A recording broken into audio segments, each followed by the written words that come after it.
오늘 민간의 기록유산 새로운 문화 콘텐츠 소재로라는 제목을 가지고 여러분과 이야기를 나누게 될 한국국학진흥원의 이상호라고 합니다. 오늘 우리의 이야기는 기존에 어떤 조선시대 때 국가 차원에서 만들어졌던 기록이 아니라 민간에서 생산되었던 기록이 어떻게 보존되고 어떻게 보존하려고 노력하고 있는지, 그리고 향후에 어떻게 활용할 수 있는지에 대한 얘기를 여러분과 좀 나눔으로써 향후에 여러분들이 이것들을 활용해서 조금 더 새로운 어떤 문화 콘텐츠를 만들어 나가는 그런 분들이 되기를 바라는 마음으로 이야기를 시작해 볼까 합니다. 사실 조선 같은 경우는 기록을 거의 병적 수준에서 진행을 했던 나라라고 해도 크게 틀린 말은 아니었던 것 같아요. 우리가 가장 많이 익히 들어서 알고 있는 게 조선왕조실록이죠. 이런 조선왕조실록 같은 경우는 거의 매번 이렇게 왕이 성하시고 나면 그 다음 세대에서 그 이전 때 왕의 체적들을 철저할 정도로 기록해서 그 다음 세대에 남기려고 노력하고 있습니다. 특히 이 왕조실록 같은 경우는 이 두 가지 측면에서 기록이 굉장히 중요한데요. 하나는 기록의 당사자가 되는 왕실에서는 절대로 볼 수 없게끔 함으로써 조선왕조실록의 내용의 객관성을 담보하려고 했고요. 이걸 5부 정도를 나누어서 이렇게 보존함으로써 이 기록을 지속적으로 그 다음 세대에 보존시키려는 노력들을 엄청나게 해왔던 그런 대표적 기록물이었습니다. 그리고 성정원일기 같은 경우는 임금의 비서실에서 진행됐던 그러한 기록물인데 그 방대한 양을 사실은 우리가 짐작할 수 없을 정도로 기록되었습니다. 그리고 그런 기록을 두고 왕도 다시 저녁에 돌아오면 자기의 하루를 돌아보는 일성록이라는 기록들을 남길 정도였습니다.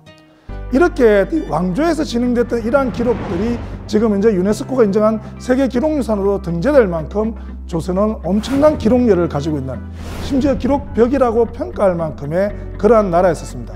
제가 기록벽이라고 얘기할 때는 이런 국가적 시스템에 의한 기록보다 어쩌면 더 중요하고 실제로 이러한 기록을 만들어냈던 것들이 바로 민간에서 이루어졌던 기록 예열들이었습니다. 조선의 기록이란 것은 자기 하루를 반성하고 또 자기의 삶을 통해서 그 다음 세대가 그러한 시행착오를 겪지 않게 하려는 목적을 가지고 보통 만들어지다 보니까 모든 유학자라면 엄청나게 많은 기록들을 남기고 있습니다.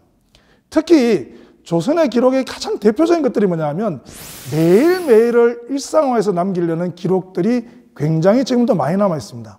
두 번째는 그러한 기록들을 나무와 같은 단단한 판에 남겨서라도 지속적으로 보존하려고 하는 보존의 노력들이 굉장히 많이 남아 있습니다. 그래서 조선은 기록하는 것으로 끝나는 게 아니라 이것을 어떻게 후대에게 전달해서 지속적으로 영향을 끼칠 수 있는 기록으로 만들 것인가에 대한 고민들을 정말 많이 했던 나라였고요.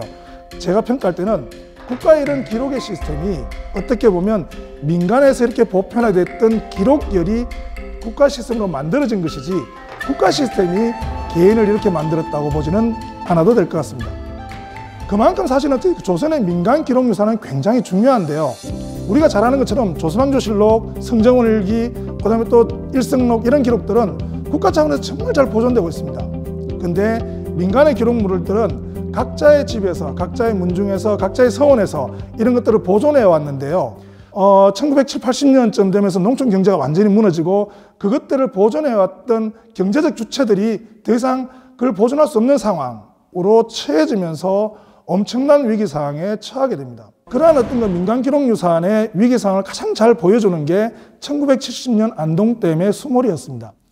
사실 여러분들 안동 그러면 가장 잘 알려진 곳이 하회마을인데요. 사실은 하회마을보다 훨씬 더 잘 보존되고 규모가 굉장히 큰 전통 마을들이 안동댐이 수몰되는 과정에서 옛날 어른들 얘기를 들어보면 적어도 6, 7개 정도의 마을이 수장되었다고 합니다. 그 와중에 중요한 어떤 국가의 보물이나 혹은 중요한 건축물들은 빨리빨리 이렇게 이전해 왔지만 그 속에서 엄청나게 많은 기록유산들이 그대로 물속에 잠기는 참화를 겪어했고요. 이런 참화 속에서 이렇게 좋은 몇 가지 기록물들을 건져냈던 것들이 지금 현재 한국의 대표적인 훈민정음 해례본이라든지 이런 기록물들로 남아있을 정도입니다.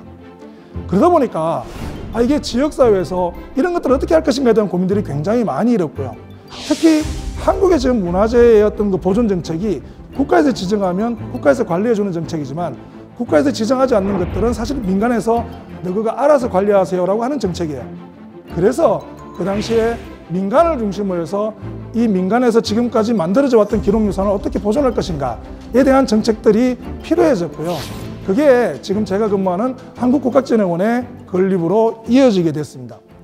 실제로 저희들이 이제 설립된 게 1996년인데요.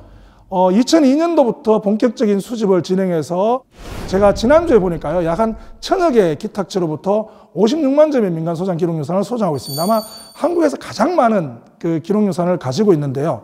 처음에는 그냥 민간에서 가지고 있는 거니까 그게 뭐 그렇게 가치 있을까라고 의구심을 품는 분들도 굉장히 많았었는데, 나중에 모아놓고 나니까 지금 이제 벌써 국보가 한 점 있고요. 보물이 20점 정도 있고요. 그리고 2015년에는 유교 책판 6만 4천 점 정도가 유네스코 세계기록유산으로 등재가 됐고요. 그리고 2017년에는 국제보상운동 기록물 52점도 세계기록유산으로 등재가 됐습니다. 그러다 보니까 지금 현재 한국국가진흥원 같은 경우는 세계기록유산을 중심에 두고 세계기록유산을 한국에서 선도해가는 그런 기관으로 성장할 만큼 민간 소장 기록유산의 가치를 계속 알리는 작업들을 하고 있습니다. 그래서 저희 기관 같은 경우는 이 민간 소장 기록유산이 가지고 있는 가치를 어떻게 홍보하고 알릴 건가에 대한 고민들로 지금도 대부분의 사업들이 꾸려져 있습니다. 그래서 간단하게 어떤 사업들을 하고 있는지만 조금 소개시켜드리면, 가장 중요한 건 국역이겠죠. 지금 현대인들이 알아보기 위해서 국역 사업을 진행을 하고 있고요. 이런 국역들을 통해서 굉장히 다양한 어떤 대학원 교육이라든지 또 한문 교육이라든지 이런 교육 작업들이 진행이 되고 있습니다.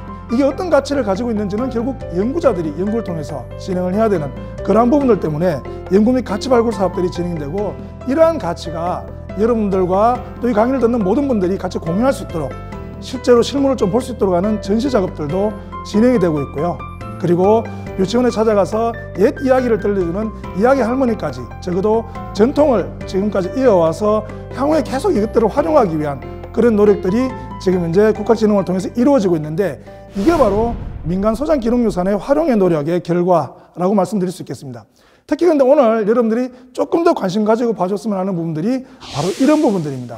이러한 민간 소장 기록유산 같은 경우는 굉장히 많은 사업들이 파생되고 있지만, 특히 그 중에서도 향후에 새로운 문화 콘텐츠 산업의 기반으로 가능성을 충분히 인정받고 있어서 그것을 위한 작업들이 굉장히 많이 진행되고 있습니다. 그래서 지금 소개되고 있는 사이트에 들어와 보시면 굉장히 다양한 어떤 옛 기록들을 가지고 그 사람들이 어떻게 살았는지, 또 그 사람들이 어떠한 기록을 남겼는지를 볼 수 있도록 작업을 하고 있습니다.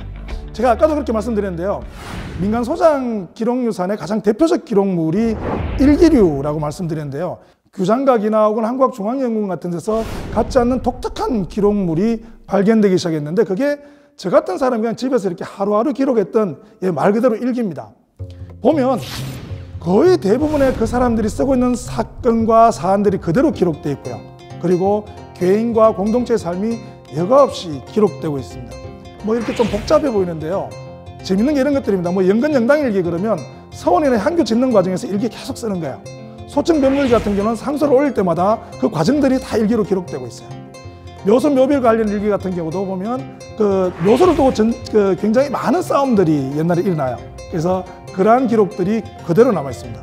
당연히 문지빨간 관련 일기들도 남아 있겠죠. 이 개인 일기들 보면 더 독특합니다. 사환일기 같은 경우는 내가 경상도에 감사가 되어서 가면 자기가 경상감사로서 진행했던 모든 일기들이 그대로 남아 있습니다. 심지어는 자기가 죄를 지어서 유배를 가도 일기를 써요. 여행을 가면 기행일기는 당연히 씁니다. 중국의 사행단을 가면 중국의 사행단의 고위 관료는 보통 3명이 따라가거든요. 정사와 부사 그리고 서장관이 따라가는데, 이 서장관이 바로 일기 쓰는 분입니다. 그분에 의해서 일기가 지금까지 그대로 남아 있습니다. 전쟁 피난일기 같은 경우는 정말로 소름 끼치는 일기들입니다. 내일 죽을지 모레 죽을지 모르는 전쟁 상황에서도 하루하루가 기록되고 있습니다. 고종록이나 문상일기 같은 경우는요, 이게 지금 보면 이런 거예요. 아버지가 얼마 있으면 돌아가실 거라고 병원에서 판정하고 나면 그 아버지의 마지막 죽음들을 요즘은 영상이나 사진으로 기록하잖아요. 옛날은 이걸 일일이 하루하루의 일기로 남기고 있습니다. 어느 정도 기록에 집착했는지, 어느 정도의 기록력을 가지고 있는지를 보여주는 대표적 기록들입니다. 요 근래에 새로운 어떤 사극을 만들고 영화를 만들고 혹은 드라마를 만들고 하시는 분들 입장에서 봐도 굉장히 중요한 그 소재들이 많이 숨어 있다는 겁니다. 특히 구체적으로 사람들이 어떻게 살아가고 있는지, 실제로 감옥에 들어가면 어떤 일을 당하는지, 형벌의 어떤 처벌은 어떻게 이루어지고 있는지, 이런 것들이 계속 잘 기록되어 있기 때문에 현실과 가장 닮은 세계 창조를 만들어낼 수 있는 그런 기록물이라는 생각을 했습니다. 그래서 조선왕조실록 이후에 새로운 사극 패러다임을 만들 수 있는 가능성이 굉장히 높다는 평가들을 지금 현재 내리고 있는 그런 게 바로 일기류 기록 자료입니다. 그래서 저희들이 현재 진행하고 있는 가장 첫 번째 작업들은 학생 여러분들을 위한 작업이라기보다는 아마 교수님들을 위해서 하나하나의 어떤 날짜 단위로 연구 가능하도록 데이터베이스 구축 작업들을 진행을 하고 있습니다. 요게 아까 제가 사이트 소개시켜드렸던 일기류 기록 자료를 이렇게 검색해서 들어오시면 볼 수 있는데요. 아마 현재 교수님들 같은 경우는 굉장히 많이 이 자료를 이용해서 생활사나 미시사 연구들이 지금 진행이 되고 있습니다. 근데 이거를 아까 제가 말씀드렸던 것처럼 콘텐츠 소재로 활용을 하려고 하니까요. 굉장히 많은 문제들이 난관이 부딪히기 시작을 해요. 왜냐하면 일단 현대 작가들이 볼 수 있어야 됩니다. 콘텐츠를 만드는 분들이 볼 수 있어야 돼요.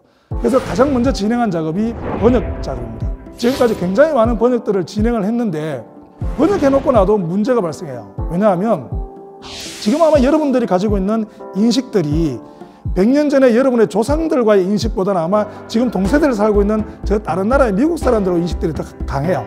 서구화된 사회 속에서 100년 전의 사회를 전혀 이해하지 못하기 때문에 이게 번역만 된다고 해서 이걸 바로 콘텐츠로 활용하는 게 굉장히 불가능하다는 판단들을 내렸습니다.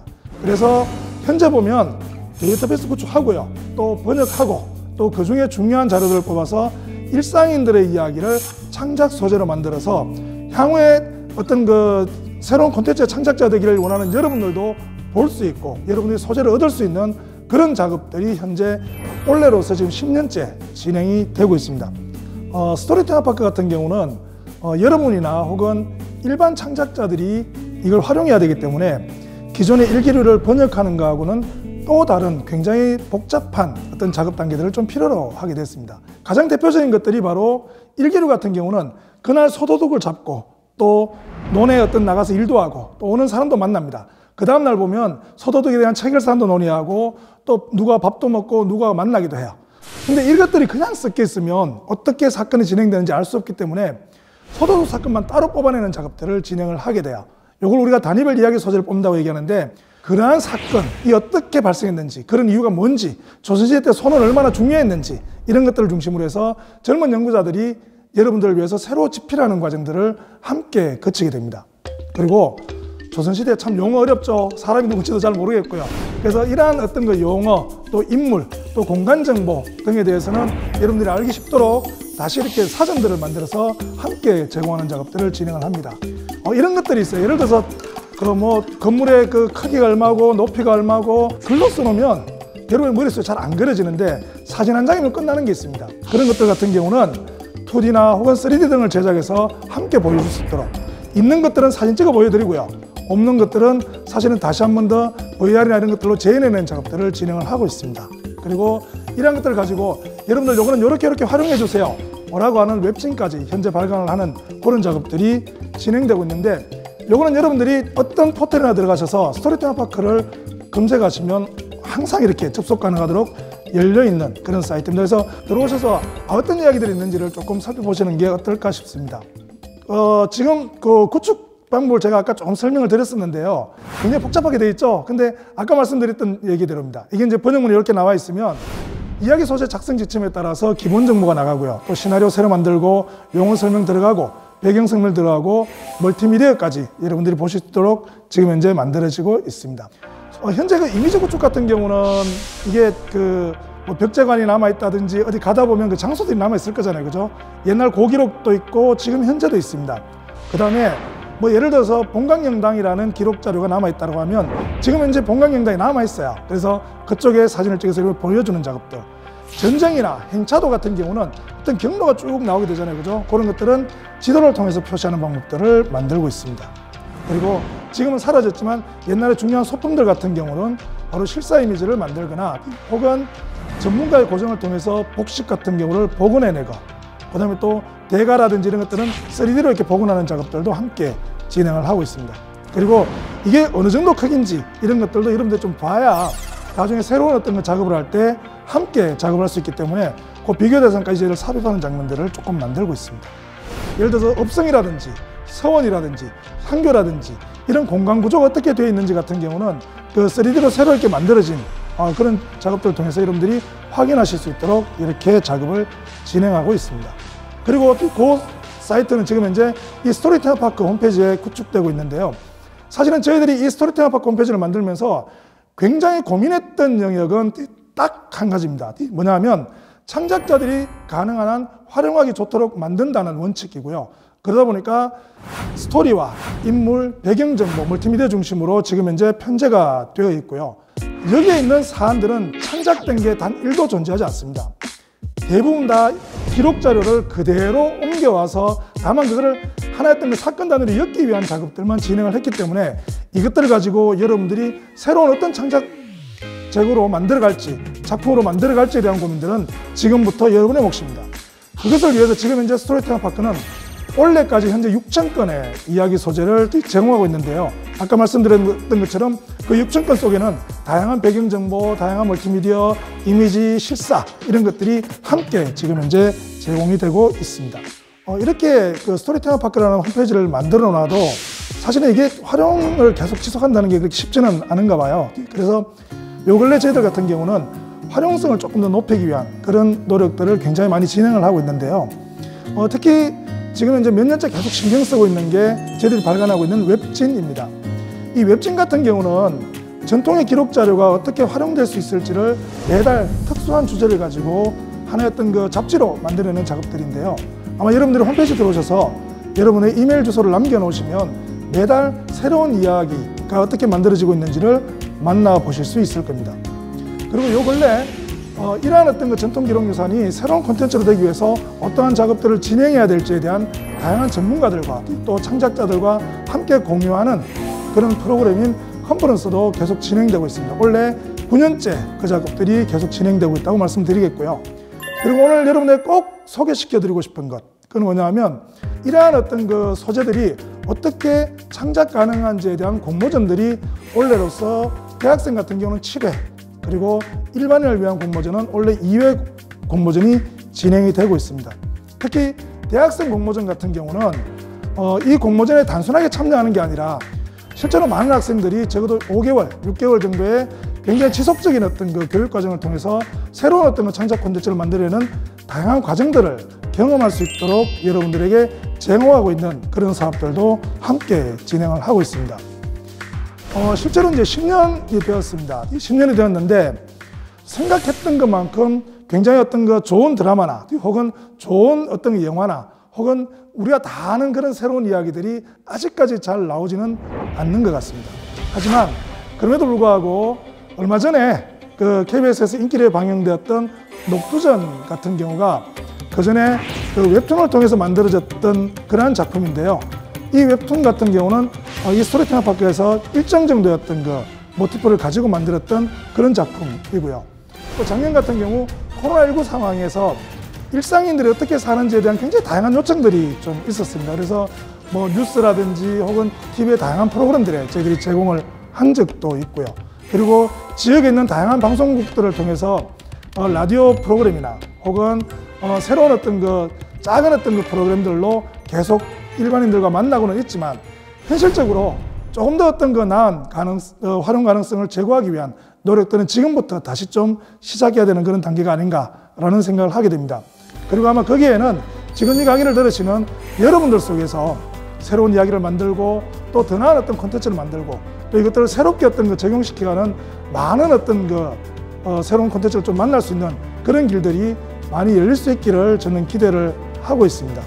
그리고 그걸 위해서 저희들은 앞으로도 5년, 10년 동안이라도 지속적으로 이런 작업들을 더 진행해서 좀 더 나은 어떤 그 활용 가능한 전통 기록 자료의 콘텐츠를 함께 좀 공유하고 만들어가는 그러한 어떤 그 일들이 지속적으로 좀 이루어지기를 기대하겠습니다. 오늘 제 얘기는 여기서 마치겠습니다. 고맙습니다.